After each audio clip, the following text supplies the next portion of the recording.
El asfalto era una cinta negra y sin fin, devorada por los faros de mi viejo sedán. Las 2:57 de la madrugada. El reloj del tablero brillaba con un verde fosforescente que me recordaba a los ojos de las lechuzas. Llevaba casi 5 horas manejando, con el cuerpo entumecido y el alma arrugada como una pasa. Regresaba de Querétaro, de firmar los últimos papeles de la herencia de Ricardo. Una herencia que, más que un alivio, se había convertido en un laberinto de abogados, cuentas bancarias congeladas y recuerdos que dolían como heridas frescas. Ricardo, mi esposo por 47 años, se había ido hacía 6 meses, dejándome con un silencio tan grande que a veces sentía que me ahogaba. La casa, antes llena de su risa estruendosa y sus pasos firmes, ahora era un museo de su ausencia. Mateo, nuestro hijo, me había insistido en que no hiciera el viaje sola. Mamá, es una locura. A tu edad manejar de noche por esa carretera, déjame ir contigo o manda al chofer. Pero yo necesitaba ese tiempo a solas, esa penitencia en la carretera, como si el cansancio físico pudiera mitigar el cansancio del corazón. Necesitaba sentir que todavía podía hacer las cosas por mí misma, que la viudez no me había convertido en una anciana inútil. La radio solo captaba estática, un siseo que se mezclaba con el zumbido monótono del motor. Afuera la noche era cerrada, sin luna, y la neblina comenzaba a lamer los bordes de la carretera, espesa y blanca como el aliento de un fantasma. Me froté los ojos, sintiendo el ardor de la vigilia. Pensé en la discusión con Sofía, mi nuera, la noche anterior. Elena, con todo respeto, pero esa casa es demasiado grande para ti. Los impuestos, el mantenimiento. Mateo y yo hemos visto unos departamentos preciosos en Polanco. Podrías vender, invertir el resto y vivir como una reina. Hasta podrías darte esos gustos que Ricardo nunca te dejó. Un bolso Chanel quizá. Su voz, siempre melosa, escondía un filo de impaciencia. Ella no entendía que cada rincón de esa casa guardaba un trozo de mi vida. Venderla sería como vender mis propios recuerdos. Ricardo y yo la habíamos construido desde los cimientos con el sudor de nuestro trabajo, celebrando cada viga como una victoria. Era nuestro santuario, no una simple propiedad en un balance financiero. Lo pensaré, Sofía, le había dicho, con una sonrisa tan tensa que sentí que se me romperían los labios. Pero en mi fuero interno, la respuesta era un no rotundo. Esa casa era el último bastión de mi identidad. La neblina se hizo más densa. Reduje la velocidad instintivamente, mis nudillos blancos sobre el volante de cuero gastado. Las luces de los autos que venían en sentido contrario eran apenas 2 puntos difusos que se perdían rápidamente. Me sentía como si estuviera navegando en un mar de leche. El café de la última parada ya no hacía efecto, y mis párpados pesaban como plomo. Fue entonces cuando el reloj cambió. 2:58. La hora de los lobos, la llamaba mi abuela. La hora en que el mundo de los vivos y el de los espíritus se tocan. Siempre me había parecido una superstición, pero en la soledad de esa carretera, con la niebla envolviéndome, la idea me provocó un escalofrío. Y entonces, un minuto después, a las 2:59, lo vi. Justo en el centro de mi carril, bañado por la luz de mis faros, había un niño. No tendría más de 8 años. Estaba descalzo, vestido con unos pantaloncillos cortos y una camisa raída, a pesar del frío que calaba los huesos. Su cabello oscuro estaba revuelto, y sus ojos, 2 pozos negros y profundos, me miraban fijamente, sin parpadear. Eran unos ojos viejos, cargados de una tristeza que no correspondía a su edad. Mi primer instinto fue un grito ahogado. Mi pie voló hacia el pedal del freno, listo para hundirlo hasta el fondo. El corazón me martilleaba en el pecho, un tambor desbocado. Iba a atropellarlo. Dios mío, iba a matar a un niño. El tiempo pareció estirarse, volverse denso como la melaza.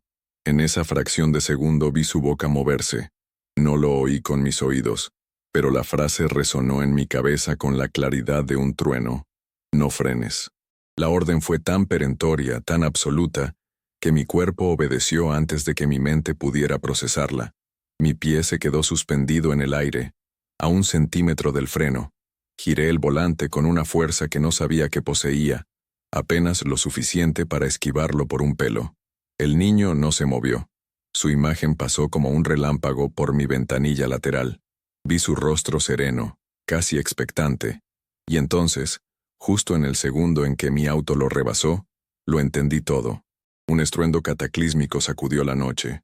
Una sinfonía de metal retorciéndose y cristales estallando que hizo vibrar hasta el último tornillo de mi coche. Miré por el espejo retrovisor, el tramo de la carretera donde había estado el niño, el lugar exacto donde mi auto se habría detenido si yo hubiera frenado, ya no existía. Un tráiler de doble remolque, que debía haber venido a toda velocidad detrás de mí, había perdido el control.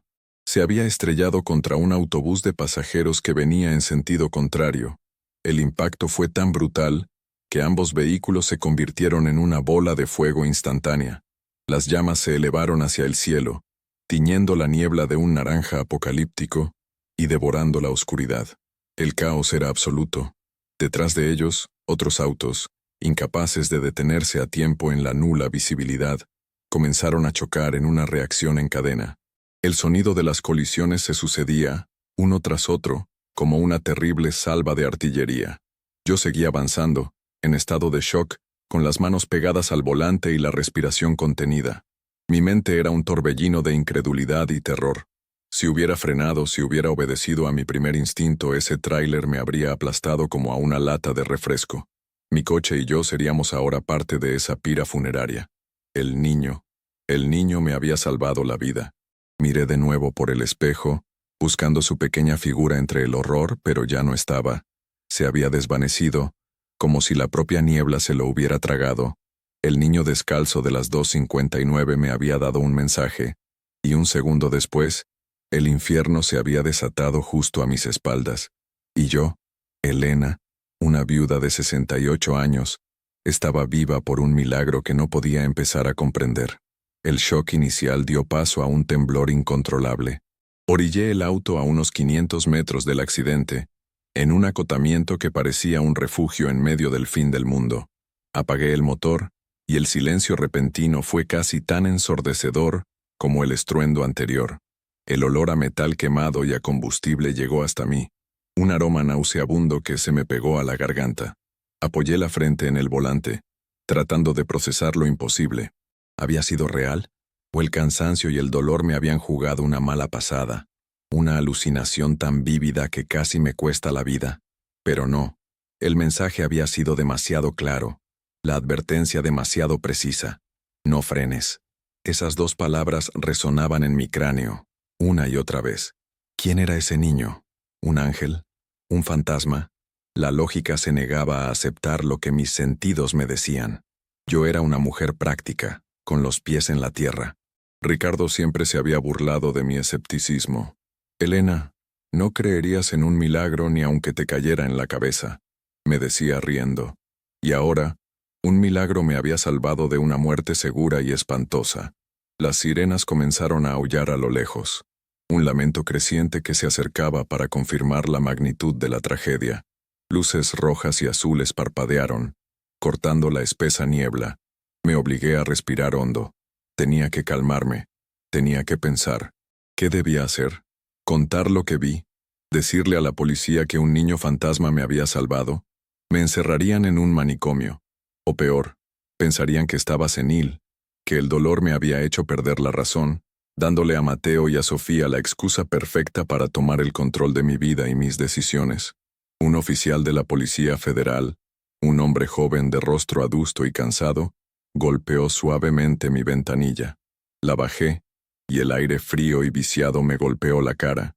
«Señora, ¿se encuentra bien? ¿Está usted involucrada en el accidente?» Su voz era profesional, pero había un matiz de preocupación en ella. Negué con la cabeza, incapaz de articular palabra. «No, yo pasé justo antes», logré balbucear. Vi todo por el retrovisor. El oficial de apellido Morales, según la placa en su uniforme, asintió. «Tuvo usted mucha suerte, señora. Muchísima. Es una carnicería ahí atrás. ¿Vio algo que pudiera ayudarnos? ¿Algún auto conduciendo de forma errática antes del impacto principal? Aquí estaba mi encrucijada. Podía decir la verdad, mi verdad, o podía inventar una mentira piadosa. La imagen de los ojos tristes del niño volvió a mi mente. Él me había salvado. Ocultar su existencia se sentía como una traición. Pero, ¿cómo explicar lo inexplicable? Vi algo en la carretera. Comencé, con la voz temblorosa. Justo antes del choque, el oficial Morales se inclinó un poco más, su libreta en mano. ¿Qué vio, señora? ¿Un animal? ¿Escombros? Dudé un instante. Vi a un niño. Solté, y el aire pareció congelarse entre nosotros. Un niño pequeño, descalzo, en medio del carril. La expresión del oficial cambió. La preocupación se desvaneció, reemplazada por una mezcla de lástima y escepticismo. Era exactamente la reacción que había temido. ¿Un niño, señora? ¿A las 3 de la mañana? ¿En medio de la autopista y con esta niebla? Asentí, sintiéndome cada vez más pequeña, más ridícula. Sí. Y él me dijo que no frenara. El oficial Morales dejó de escribir. Me miró fijamente durante un largo segundo, y en sus ojos vi el diagnóstico. Shock postraumático. Una pobre anciana confundida por la tragedia. Señora, dijo con una paciencia forzada, a veces, después de un evento tan traumático, la mente nos juega trucos. Vemos cosas que no están ahí. Es una reacción normal. Sentí una oleada de frustración y rabia. No estaba loca. No estaba confundida. Sabía lo que había visto. No fue un truco de mi mente oficial.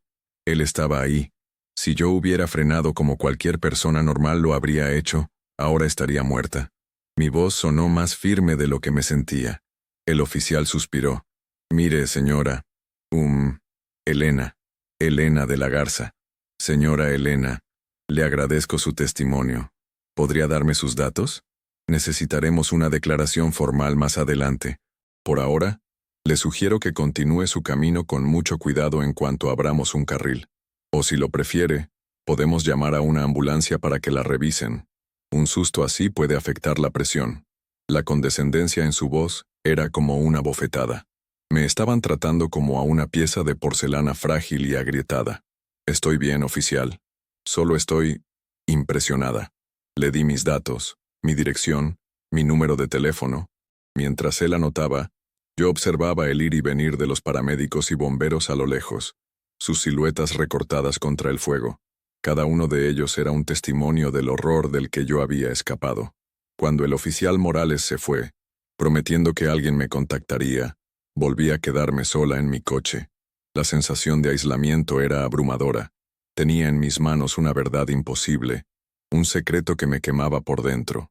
El mundo racional, representado por ese joven policía, ya me había juzgado, y yo, por primera vez en mi vida, me encontraba del otro lado de la lógica, en un territorio desconocido donde los niños descalzos aparecen en las carreteras para salvar vidas. Encendí el motor y esperé a que me dieran paso. Mientras avanzaba lentamente, dejando atrás el infierno de metal y fuego, una certeza se instaló en mi corazón. Esto no había terminado. No podía simplemente volver a mi vida y fingir que no había pasado nada. Tenía que entender, tenía que saber quién era ese niño. Era una deuda que sentía, no solo con él, sino conmigo misma. Mi viaje de regreso a casa se había convertido en el comienzo de otro viaje, uno mucho más profundo y misterioso, hacia el corazón de un milagro. Llegué a mi casa en las lomas cuando el sol apenas comenzaba a despuntar, pintando el cielo de tonos grises y rosados. La ciudad todavía dormía, ajena al drama que se había desarrollado en la carretera. Abrí la puerta y el silencio familiar me recibió. Dejé mi bolso, un viejo Louis Vuitton que Ricardo me había regalado en nuestro 20º aniversario, sobre la consola de la entrada. El cuero gastado se sentía suave bajo mis dedos, un ancla a mi vida anterior, a la normalidad que se había hecho añicos hacía unas pocas horas. Caminé por las habitaciones en penumbra, rozando los muebles, los retratos. Todo estaba en su lugar, pero yo me sentía una extraña en mi propio hogar. Me preparé una taza de té de tila. Mis manos todavía temblaban ligeramente. Me senté en mi sillón favorito, el que daba al jardín, y observé cómo el día nacía. La imagen del niño no se apartaba de mi mente. Sus ojos, su quietud, su mensaje. ¿Por qué yo? ¿Por qué me había elegido a mí para salvarme? No era una persona particularmente devota. Iba a misa en Navidad y Semana Santa, más por tradición que por convicción. Mi fe era algo privado, silencioso, una conversación íntima con algo más grande que yo, pero no creía en apariciones ni en milagros de esa magnitud. Mi mente, entrenada durante años para buscar explicaciones lógicas, trabajaba a marchas forzadas tratando de encontrar una. ¿Pudo ser un reflejo? ¿Un juego de luces y sombras en la niebla? Pero ninguna explicación racional encajaba con la claridad de la advertencia. El teléfono sonó, estridente, rompiendo la paz de la mañana. Era Mateo. «Mamá, ¿estás bien? Acabamos de ver las noticias. Hubo un accidente terrible en la México-Querétaro. Decían que fue a la altura de Tepeji. Tú venías por ahí. Estábamos muertos de preocupación». Su voz, cargada de genuino pánico, me conmovió. «Estoy bien, hijo. Pasé justo antes de que todo ocurriera. Por segundos. Dios mío, mamá. Te dije que era una mala idea que manejaras sola de noche. ¿Estás segura de que estás bien? ¿No quieres que vayamos para allá? Sofía y yo podemos estar contigo en una hora». «No, no, de verdad. Estoy en casa, sana y salva. Solo un poco cansada es todo». Hubo una pausa. «Mamá, ¿viste algo? La policía dice que fue un tráiler que se quedó sin frenos». Tragué saliva. Era el momento de decidir qué contarle a mi propia familia. Fue horrible, Mateo. Lo vi todo por el espejo. Un infierno. No me lo puedo ni imaginar. Bueno, descansa. Por favor, no salgas. Más tarde te llamamos para ver cómo sigues. Sofía te manda un beso. Dice que cuando te recuperes del susto, tienen que ir a celebrar tu buena suerte a ese restaurante nuevo en Mazarik del que todo el mundo habla. Asentí aunque él no podía verme. «Claro, hijo, dale las gracias. Los quiero». Colgué y suspiré. La celebración, el restaurante caro, los pensamientos de Sofía siempre giraban en torno a lo mismo.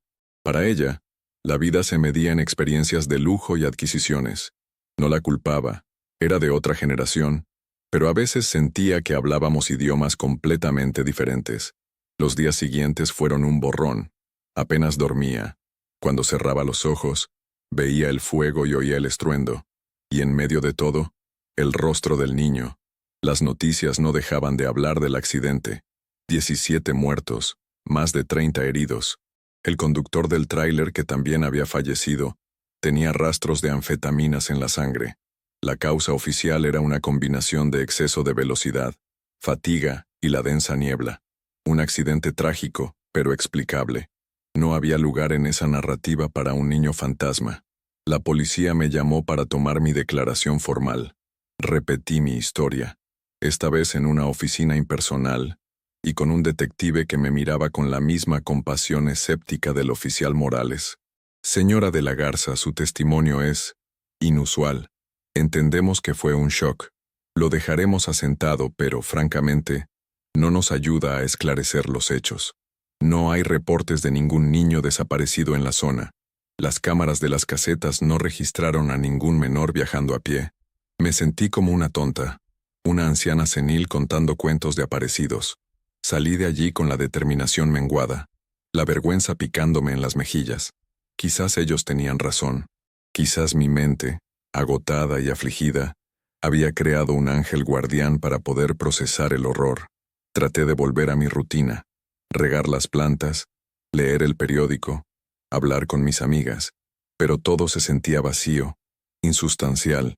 El mundo seguía girando, pero yo me había quedado atrapada en ese instante, a las 2:59 de la madrugada, en una carretera solitaria. Mi secreto me aislaba. ¿Cómo compartir algo que ni yo misma podía entender? Una tarde, mientras ordenaba el despacho de Ricardo, encontré una caja vieja con mapas de carreteras. Eran de antes del GPS, de cuando viajábamos en auto por todo el país. Ricardo amaba trazar las rutas, marcar los pueblos, anotar los pequeños restaurantes que descubríamos. Busqué el mapa de la zona del accidente. Con un alfiler, marqué el punto kilométrico exacto que mencionaban las noticias. Tepeji del Río. Una zona industrial, pero rodeada de pequeños pueblos y comunidades. Un pensamiento comenzó a formarse en mi mente. Una idea que me pareció tan loca como contarle a la policía lo que vi. Tenía que volver, no como una testigo, no como una sobreviviente. Tenía que volver como una investigadora, Necesitaba caminar por ese lugar, respirar ese aire, buscar algo, cualquier cosa, que le diera sentido a mi experiencia. No podía seguir viviendo con esa duda carcomiéndome por dentro. Era una decisión que nacía de una necesidad profunda, la de validar mi propia cordura, la de honrar al niño que me había salvado. Tomé las llaves del auto. No le dije a nadie a dónde iba. Era mi búsqueda, mi peregrinación. Esta vez, conduciría de día, y no me detendría hasta encontrar una respuesta. El sol de la tarde bañaba el paisaje con una luz dorada, muy diferente de la oscuridad impenetrable que recordaba. Encontrar el lugar exacto del accidente fue fácil. Las cicatrices en el asfalto eran evidentes, marcas negras de neumáticos, arañazos profundos en la barrera de contención y un tramo de pavimento nuevo que cubría el lugar del incendio. Orillé el coche y bajé. El aire era fresco, olía a campo y a tierra mojada. A un lado de la carretera, había un pequeño altar improvisado, cruces de madera, veladoras consumidas, flores marchitas y algunas fotografías de las víctimas. Me acerqué con respeto, con el corazón encogido. Rostros sonrientes, familias, jóvenes, vidas truncadas en un instante. Sentí una punzada de culpa. ¿Por qué yo sí y ellos no? La pregunta era un veneno que no tenía antídoto. Dejé una pequeña flor silvestre que había cortado en el camino y recé una oración silenciosa por todos ellos. Luego, comencé a caminar por el acotamiento, en la dirección en la que yo venía esa noche. Buscaba el punto exacto donde había visto al niño. Mis ojos escudriñaban cada metro de terreno. ¿Habría dejado alguna huella? Era una idea absurda. Habían pasado días, había llovido. La policía había peinado la zona. No encontraría nada. Después de caminar casi 1 kilómetro, llegué a un pequeño puente que cruzaba un arroyo seco. La estructura era vieja, de concreto. Me detuve y miré a mi alrededor. La carretera se curvaba ligeramente justo antes de este punto.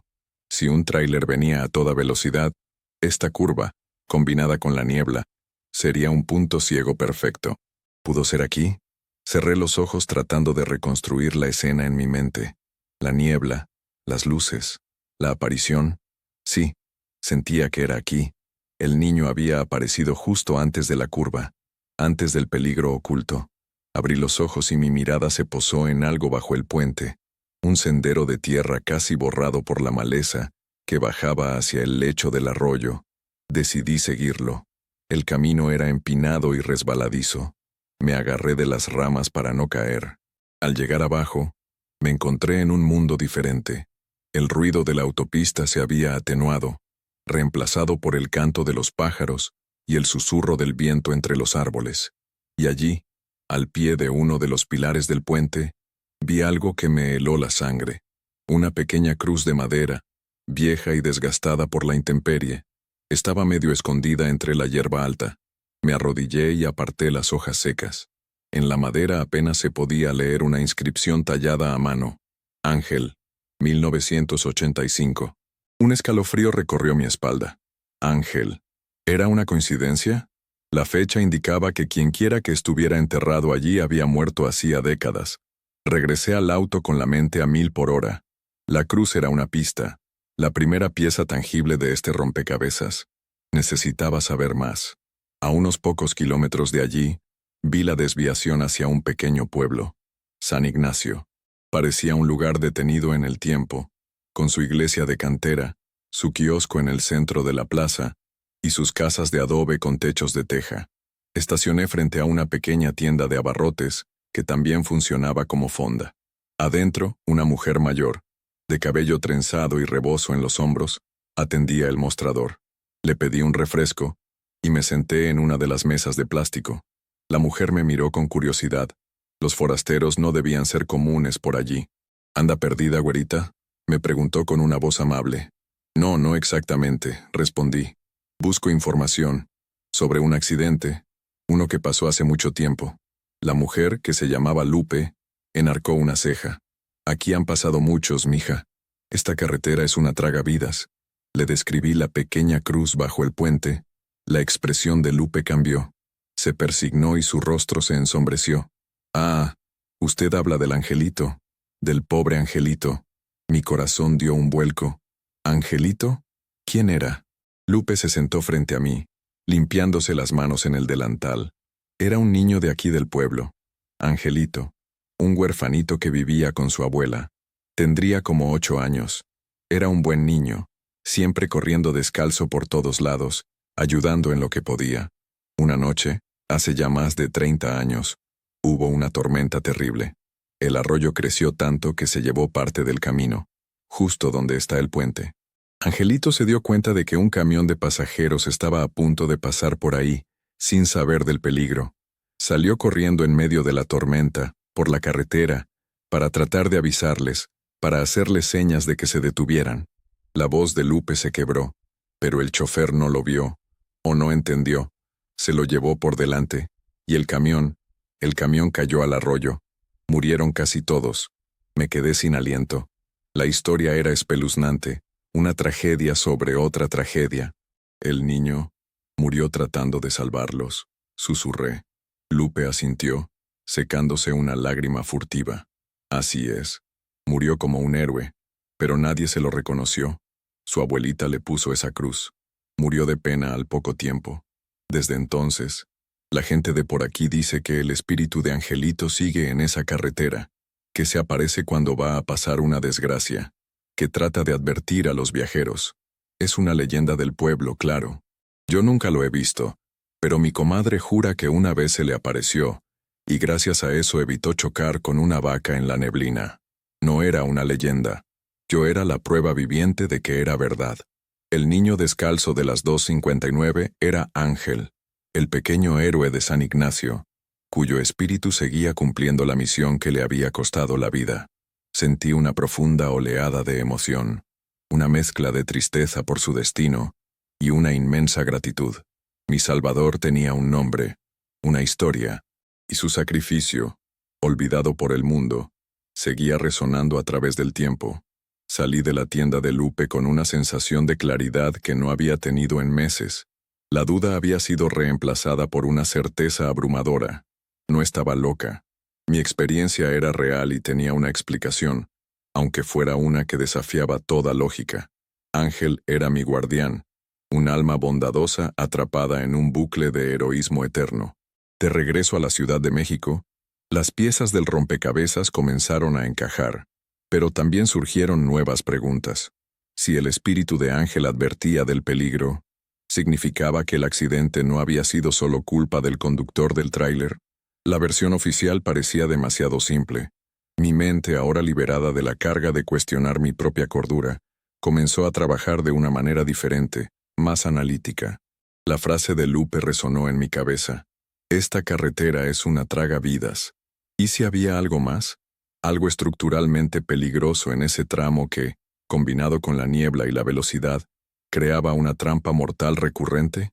Era una idea que necesitaba explorar. Esto ya no se trataba solo de mí. Se trataba de honrar la memoria de Ángel y de las 17 personas que habían muerto. Si podía evitar que una tragedia así volviera a ocurrir, entonces mi milagro personal tendría un propósito mucho mayor. Llegué a casa y me encerré en el despacho de Ricardo. Él había sido ingeniero civil, un hombre metódico y brillante. Sus estantes estaban llenos de libros de cálculo estructural, manuales de construcción y archivos de proyectos. Me sumergí en su mundo, tratando de recordar las conversaciones que habíamos tenido, los términos que usaba. Busqué en Internet noticias de accidentes en ese mismo tramo de la autopista durante los últimos años. Lo que encontré me sorprendió. Había un patrón. Al menos una docena de accidentes graves en el mismo punto kilométrico en la última década, la mayoría de ellos en condiciones de niebla o lluvia intensa.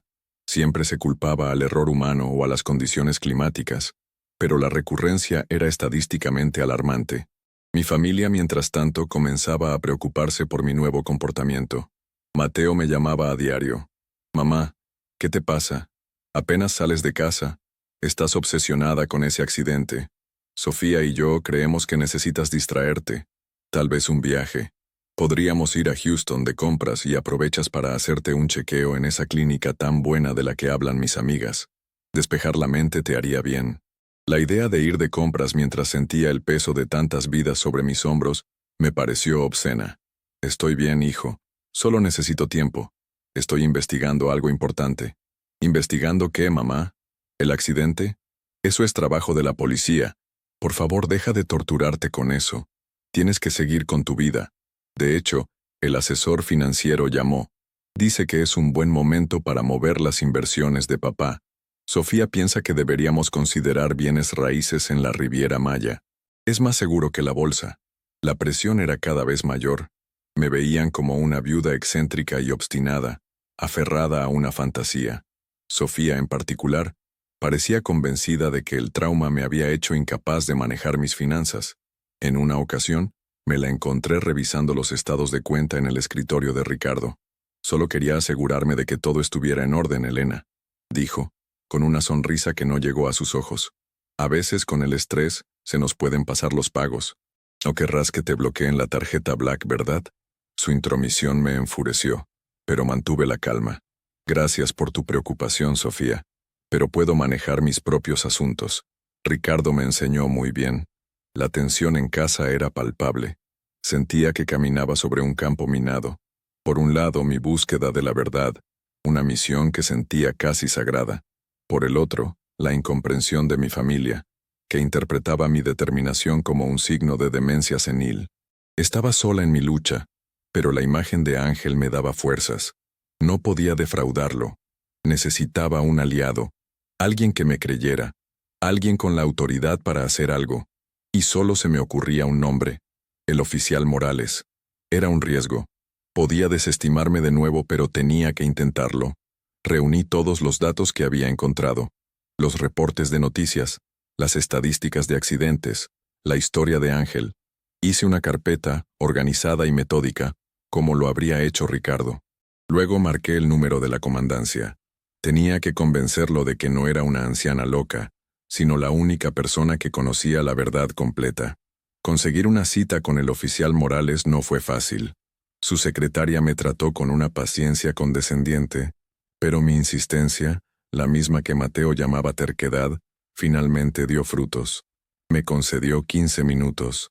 Entre traslados, llegué a la comandancia, un edificio gris y funcional, sintiéndome intimidada pero resuelta. Morales me recibió en una pequeña oficina que olía a café rancio y a papel. Se le veía más cansado que la noche del accidente. «Señora de la Garza», dijo, sin mucho entusiasmo. «¿En qué puedo ayudarla? Espero que no se trate de nuevo del niño». Puse la carpeta sobre su escritorio. «Oficial, sé que lo que le conté le pareció un disparate, y no lo culpo, pero le pido por favor que me escuche con la mente abierta durante 10 minutos. Lo que he descubierto va más allá de mi experiencia personal. Su escepticismo era una pared, pero algo en mi tono, quizás la desesperación controlada, pareció picar su curiosidad. Abrió la carpeta. Le hablé de mi viaje a San Ignacio, de la cruz bajo el puente, de la historia de Ángel. Le mostré las noticias que había impreso, los patrones de accidentes en el mismo punto exacto. No creo que sea una coincidencia, oficial. Y no creo que sean solo errores humanos. Creo que hay algo mal con esa carretera. Un defecto de diseño, quizás.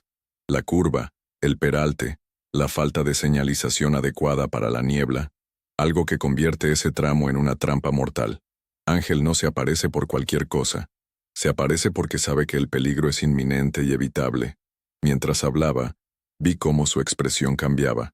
La lástima fue reemplazada por una atención genuina. Pasaba las hojas, frunciendo el ceño, conectando los puntos. Cuando terminé, se quedó en silencio durante un largo rato, mirando los papeles.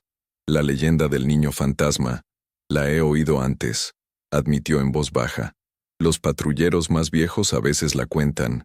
Siempre la tomé como un cuento de fogata para asustar a los novatos. Levantó la vista y me miró directamente a los ojos. Pero esto, dijo, golpeando la carpeta con el dedo. Estos datos son reales. El número de incidentes en ese punto kilométrico es preocupante. Siempre se cierra el caso con exceso de velocidad o condiciones climáticas adversas, pero nadie se ha molestado en ver el panorama completo. Se recargó en su silla, pensativo. Hace unos años, hubo un escándalo con la constructora que repavimentó esa autopista. Se habló de materiales de baja calidad, de sobornos para pasar las inspecciones.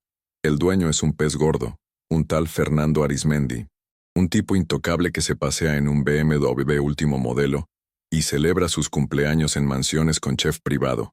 El caso se cerró por falta de pruebas, como siempre. Una nueva pieza encajaba en el rompecabezas, una pieza oscura y peligrosa. ¿Cree que esté relacionado?, pregunté. Morales se encogió de hombros. Es posible. Si usaron asfalto de mala calidad, podría ser demasiado resbaladizo con la lluvia. Si el peralte de la curva está mal calculado, un pequeño error de ingeniería puede tener consecuencias fatales. Por primera vez, sentí un destello de esperanza. Alguien me creía. ¿Qué podemos hacer?, le pregunté. Oficialmente, yo no puedo reabrir una investigación basándome en una leyenda y en estadísticas que mis superiores probablemente ignorarían. Arizmendi tiene amigos en todas partes, pero extraoficialmente, se inclinó sobre el escritorio, bajando la voz. Conozco a un perito en ingeniería de tránsito, un viejo amigo ya retirado, incorruptible. Se llama Julián Cienfuegos. Si alguien puede encontrar un defecto en esa carretera, es él, pero necesitará acceso, tomar muestras. No será fácil ni barato. El dinero no es problema, dije sin dudar. La herencia de Ricardo, esa carga que me había llevado a esa carretera en primer lugar, ahora podía convertirse en la herramienta para hacer justicia. Haré lo que sea necesario.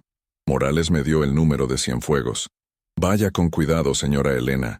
Si Arizmendi se entera de que está husmeando, podría ponerse desagradable. Esta gente no juega limpio. Salí de la comandancia sintiendo que el peso sobre mis hombros se había aligerado un poco. Ya no estaba sola. Tenía un aliado, un plan. La memoria de Napoleon Hill, cuyos libros Ricardo devoraba, vino a mi mente. Un objetivo es un sueño con una fecha límite. Mi objetivo era descubrir la verdad, y sentía que la fecha límite se acercaba. Mi lucha ya no era solo por mi cordura, era por la justicia para Ángel y para todas las víctimas de la carretera de la muerte. Era una batalla de una viuda de 68 años contra un sistema corrupto, pero por primera vez, sentía que podía ganarla. Julián Cienfuegos era un hombre menudo, de unos 70 años, con unos ojos increíblemente agudos detrás de unos lentes gruesos y un apretón de manos sorprendentemente firme. Me recibió en su casa de Coyoacán, un estudio abarrotado de libros, planos y maquetas. Escuchó mi historia con una paciencia infinita, sin interrumpirme, asintiendo de vez en cuando. Cuando terminé, examinó la carpeta que Morales me había ayudado a completar. Interesante, fue todo lo que dijo al principio. Luego se levantó y caminó hacia un enorme mapa topográfico de la región central del país que cubría una pared entera. El tramo del que habla, dijo señalando con un dedo huesudo, siempre ha sido problemático. Geológicamente, es una zona de transición. El terreno es inestable y es un embudo natural para la niebla que baja de la sierra. Cualquier error de construcción aquí se magnifica. Me explicó en términos técnicos lo que yo había intuido. El peralte, el drenaje, la composición del asfalto. Lo que propone, señora de la Garza, es un peritaje independiente. Es costoso. Y si el oficial Morales tiene razón sobre este tal Arizmendi, también es peligroso. Asumo ambos riesgos, señor Cienfuegos, respondí con firmeza. Quiero la verdad. Julián me miró por encima de sus lentes, y una media sonrisa se dibujó en su rostro. Me agrada su determinación. Hacía tiempo que no me encontraba con un caso que valiera la pena. Muy bien, acepto. Pero necesitaremos trabajar de noche, discretamente. No podemos levantar sospechas. Las siguientes semanas fueron una locura. Me convertí en una experta en logística clandestina. Mientras mi familia creía que estaba en un retiro de meditación en Tepoztlán, una mentira que me dolió, pero que era necesaria, en realidad pasaba las noches en vela en un motel de carretera cerca de San Ignacio, coordinando el trabajo de Julián y su pequeño equipo. Él, con sus instrumentos de precisión, tomaba muestras del asfalto, medía ángulos, estudiaba los patrones de drenaje. Yo hacía de vigía, con el corazón en un puño cada vez que un par de faros se acercaban. Durante el día, dormía unas pocas horas, y el resto del tiempo lo pasaba investigando a Fernando Arizmendi. Con la ayuda de un detective privado que Julián me recomendó, comencé a tirar del hilo de sus finanzas y sus conexiones políticas. El hombre era una fortaleza de corrupción, empresas fantasma, sobrecostos en obras públicas, una red de influencias que llegaba hasta los más altos niveles. Parecía invencible. Una noche, mientras Julián analizaba unas muestras en la habitación del motel, recibimos una visita inesperada. El oficial Morales. Su rostro estaba pálido. «Tienen que parar», nos dijo sin rodeos. «Arizmendi sabe que están aquí». Alguien habló. Me llamaron mis superiores. Me sugirieron amablemente que dejara de investigar accidentes viejos y me concentrara en mi trabajo. Fue una amenaza velada. Para usted, señora Elena, podría ser algo mucho peor. El miedo, un frío reptil, se deslizó por mi columna. Pero entonces pensé en Ángel, en su pequeño cuerpo corriendo en la oscuridad para salvar a otros. Él no tuvo miedo. ¿Cómo podía tenerlo yo ahora? «No vamos a parar, oficial», dije, mi voz sonando más valiente de lo que me sentía. «Estamos demasiado cerca». Julián asintió, sin levantar la vista de su microscopio. «Tengo casi todo lo que necesito, y lo que veo aquí es criminal. El asfalto tiene un polímero de bajísima calidad. Con la humedad, pierde casi el 70% de su coeficiente de fricción. Es como conducir sobre hielo engrasado, y el peralte está mal calculado por casi 3 grados. Empuja a los vehículos hacia afuera de la curva, no hacia adentro. Es un milagro que no haya más muertos». La prueba. Teníamos la prueba científica. La negligencia era tan evidente, tan flagrante, que no podía ser un error. Fue hecho a propósito. Ahorraron millones usando materiales baratos, sentenciando a muerte a decenas de personas. La rabia me invadió, desplazando al miedo. «Tenemos que hacer esto público», dije. Morales negó con la cabeza. «La prensa está comprada. Publicarán una nota pequeña en la página 10, y al día siguiente nadie se acordará. Arizmendi lo negará todo, desacreditará a Cienfuegos, y a usted la pintará como una vieja loca con sed de venganza. Necesitan algo más, algo que no puedan enterrar». Fue entonces cuando Mateo llamó. Su voz era una mezcla de enojo y preocupación. «Mamá, ¿se puede saber dónde estás? Fui a buscarte a Tepoztlán y en el retiro no sabían nada de ti. Sofía y yo estamos pensando en reportarte como desaparecida. Nos estás matando de angustia». Tuve que decirle la verdad. Una versión resumida, pero la verdad al fin. Le conté de mi investigación, de las pruebas, del peligro. Silencio al otro lado de la línea. «Mamá, por favor, vuelve a casa. Estás paranoica. Estás gastando el dinero de papá en fantasías. Sofía tenía razón. El dolor te está afectando. Si no vuelves, tendré que tomar medidas. Hablar con un abogado para protegerte de ti misma. La amenaza de la interdicción, de quitarme el control de mi propia vida, colgó en el aire. Era su último recurso para controlarme, nacido del miedo y la incomprensión. «Mateo», le dije, con una calma que me sorprendió a mí misma, «te quiero más que a nada en este mundo. Pero si intentas detenerme, si te pones del lado de los que quieren que esta verdad siga oculta, no te lo perdonaré jamás. Estoy haciendo lo correcto. Algún día lo entenderás». Colgué antes de que pudiera responder, con el corazón roto. La batalla ahora se libraba en 2 frentes, contra un enemigo poderoso y corrupto, y contra el amor malentendido de mi propia familia. Pero la decisión estaba tomada. Seguiría adelante, aunque me costara todo lo que tenía. La traición de mi hijo, aunque nacida del amor y la preocupación, me dolió profundamente. Me sentí más sola que nunca, una isla en medio de una tormenta que arreciaba por todos lados. Pero la advertencia de Morales y la llamada de Mateo me hicieron darme cuenta de que el tiempo se agotaba. Arizmendi sabía que estábamos tras él, y no se quedaría de brazos cruzados. Teníamos las pruebas técnicas de Julián, pero Morales tenía razón. Necesitábamos algo más, un golpe mediático y legal que fuera imposible de ignorar. Fue Julián quien tuvo la idea. «Hay una periodista», dijo, guardando sus equipos. «Se llama Inés del Río. La despidieron del periódico más importante del país por investigar a uno de los patrocinadores principales, un socio de Arizmendi. Ahora tiene un blog de investigación independiente, con pocos recursos pero con una credibilidad a prueba de balas. Si alguien puede contar esta historia como se debe, es ella». Contactar a Inés fue como entrar en una película de espías. Nos citó en un café anónimo en el centro, lejos de las zonas que frecuentábamos. Era una mujer de unos 40 años, de mirada intensa y gestos rápidos. Escuchó nuestra historia con una concentración feroz, revisando los informes de Julián y mis notas. Cuando terminamos, se quedó mirando por la ventana, pensativa. «Es una historia monstruosa», dijo finalmente. «Pero es la palabra de una». Se detuvo, buscando la palabra correcta. «Una ciudadana respetable», terminé yo por ella, con un toque de ironía, y un perito jubilado contra un imperio. Y la parte del niño fantasma, eso nos resta toda credibilidad ante el público. Exacto, asintió Inés. Necesitamos una víctima, una que pueda hablar, alguien que sobreviviera a uno de los accidentes anteriores en ese tramo y que siempre haya sospechado que algo andaba mal. La idea era brillante. Un testimonio humano, cargado de dolor y de lucha, sería el ariete que necesitábamos para derribar el muro de indiferencia. El detective privado que había investigado a Arizmendi se puso a trabajar de inmediato.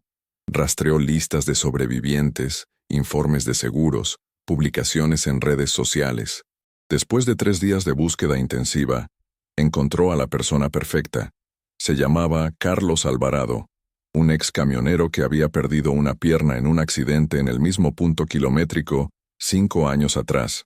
El informe oficial lo culpó a él por conducir a velocidad inmoderada. Carlos siempre había mantenido su inocencia, jurando que la carretera misma lo había escupido fuera de la curva. Había perdido su trabajo, su salud y casi a su familia. Vivía amargado en un pequeño departamento en Iztapalapa, consumido por un sentimiento de injusticia. Fui a verlo yo misma, sola. Su esposa me recibió con desconfianza, pero cuando le conté mi historia, la suya, y le mostré las pruebas de Julián, algo en su mirada cambió. Carlos, sentado en su silla de ruedas, escuchaba en silencio desde la sala. Cuando terminé, rodó hasta donde yo estaba. Sus ojos, hundidos y cansados, me examinaron. Todos dijeron que estaba loco, dijo con voz ronca. Mi compadre, que venía detrás de mí, juró que vio a un niño en la carretera justo antes de que yo patinara. Nadie le creyó. Pensaron que se lo inventaba para defenderme. Ángel también había intentado salvarlo a él. La conexión era innegable. Un hilo invisible que unía nuestras tragedias. Carlos Alvarado aceptó hablar. Inés del Río preparó el reportaje. Sería una publicación coordinada. Su blog publicaría la investigación completa, con los informes técnicos de Julián, el testimonio de Carlos y mi historia, omitiendo prudentemente la parte más sobrenatural, centrándonos en la advertencia que me salvó. Al mismo tiempo, el oficial Morales, arriesgando su carrera, filtraría el informe a un contacto en la Fiscalía General, obligándolos a abrir una investigación por la presión mediática. El día de la publicación, contuve la respiración. La historia explotó en Internet. Se compartió miles de veces en cuestión de horas. Otros medios, viendo el revuelo, comenzaron a replicarla. El nombre de Fernando Arizmendi estaba en boca de todos. Su constructora emitió un comunicado negando todo, amenazando con demandarnos por difamación. Pero ya era tarde. El dique se había roto. Otras víctimas de accidentes en la misma zona comenzaron a contactar a Inés. Familias que habían perdido a sus seres queridos y que siempre habían dudado de las versiones oficiales. Se formó un frente común, una asociación de víctimas que exigía justicia. La Fiscalía, acorralada, no tuvo más remedio que anunciar una investigación formal y ordenar un peritaje independiente de la autopista. La victoria, sin embargo, tuvo un sabor amargo. Una tarde, al volver a casa, me encontré a Mateo y a Sofía esperándome en la sala. Habían usado su llave. La expresión de Mateo era una mezcla de alivio y reproche. «Mamá, lo hemos visto todo. ¿Por qué no nos dijiste la verdad completa?» Antes de que pudiera responder, Sofía intervino. «Elena, esto ha ido demasiado lejos. El nombre de nuestra familia está en los periódicos. La gente nos mira, susurra. Los socios de Mateo están preguntando. Estás arriesgando el patrimonio que Ricardo construyó con tanto esfuerzo en una cruzada personal. Esta cruzada es por la justicia, Sofía. repliqué, mi paciencia agotándose. Es por la gente que murió por la avaricia de un criminal. ¿El patrimonio? El dinero no sirve de nada si se tiene el alma podrida. Ricardo me habría apoyado. Él creía en hacer lo correcto, no en lo que dirán los socios. Me volví hacia Mateo. Y tú, hijo, esperaba más de ti. Esperaba que creyeras en tu madre. Mateo bajó la mirada, avergonzado. Tengo miedo, mamá. Miedo por ti. Ese hombre, Arizmendi, es peligroso. El miedo es el precio de la libertad, Mateo. Y yo he decidido ser libre. Libre de la duda, libre del dolor y libre de la injusticia. Ahora, si me disculpan, tengo una reunión con los abogados de las víctimas. Pasé junto a ellos y subí a mi habitación, sintiendo sus miradas en mi espalda. Había ganado una batalla pública, pero la guerra en mi propia casa estaba lejos de terminar. Sabía que había creado una grieta en mi familia, quizás una que nunca podría repararse del todo. Pero al mirar mi reflejo en el espejo, vi a una mujer cansada. Sí, pero con la frente en alto. Una mujer que, gracias a un niño descalzo, había encontrado un propósito más grande que ella misma. El proceso legal fue largo y agotador, un monstruo burocrático que intentaba devorar la verdad a cada paso. Los abogados de Arizmendi eran tiburones, expertos en retrasar, ofuscar y desacreditar. Intentaron pintar a Julián Cienfuegos como un viejo senil con una vendetta personal, a Carlos Alvarado como un mentiroso en busca de una indemnización, y a mí como una viuda inestable y manipuladora. Pero la presión pública, avivada por los constantes reportajes de seguimiento de Inés del Río, era demasiado fuerte. La asociación de víctimas crecía cada día, convirtiéndose en una fuerza con la que había que contar. El peritaje oficial ordenado por la Fiscalía confirmó punto por punto los hallazgos de Julián. La evidencia era irrefutable. La carretera era una trampa mortal, y la constructora Arizmendi era la responsable. Finalmente, Fernando Arizmendi fue arrestado. La imagen de él, esposado, saliendo de su lujosa mansión, fue la portada de todos los periódicos. Sentí una sensación de justicia, pero no de alegría. Demasiado dolor había pavimentado el camino hacia ese momento. En medio de todo el caos, mi relación con Mateo y Sofía se mantuvo en un tenso y doloroso limbo. Apenas nos hablábamos. Sofía me evitaba por completo, y las conversaciones con Mateo eran breves y superficiales. Él no había vuelto a mencionar la idea de incapacitarme, pero la amenaza flotaba entre nosotros. Un día, recibí una llamada suya. «Mamá, ¿podemos vernos? Necesito hablar contigo. A solas. Nos encontramos en un café en San Ángel, un lugar neutral. Se le veía demacrado, con ojeras. He estado pensando mucho», comenzó sin mirarme a los ojos. «En todo lo que ha pasado, en lo que te dije. Fui un cobarde, mamá. Tenía tanto miedo de perderte, de que te pasara algo, que no vi que ya te estaba perdiendo de otra manera. Estaba tratando de proteger a la mujer que yo creía que eras, la mamá que necesitaba cuidados, y no vi a la mujer increíblemente fuerte en la que te habías convertido». Las lágrimas asomaron a sus ojos. «Ricardo, mi papá siempre decía que tu mayor virtud era tu terquedad, tu negativa a rendirte. Yo lo llamé obsesión. Él lo habría llamado coraje. Perdóname, mamá, por dudar de ti, por no estar a tu lado». Sus palabras fueron un bálsamo para mi corazón herido. Lloramos juntos, allí mismo en medio del café, lavando meses de dolor y malentendidos. Y Sofía, continuó, ella también lo siente. Creció en un ambiente donde el estatus y el dinero lo son todo. Le cuesta entender, pero está empezando a hacerlo. Está impresionada, a su manera. El otro día la oí hablar con una de sus amigas. Le dijo, «Mi suegra es como una leona». La reconciliación con mi hijo fue el cierre de un círculo.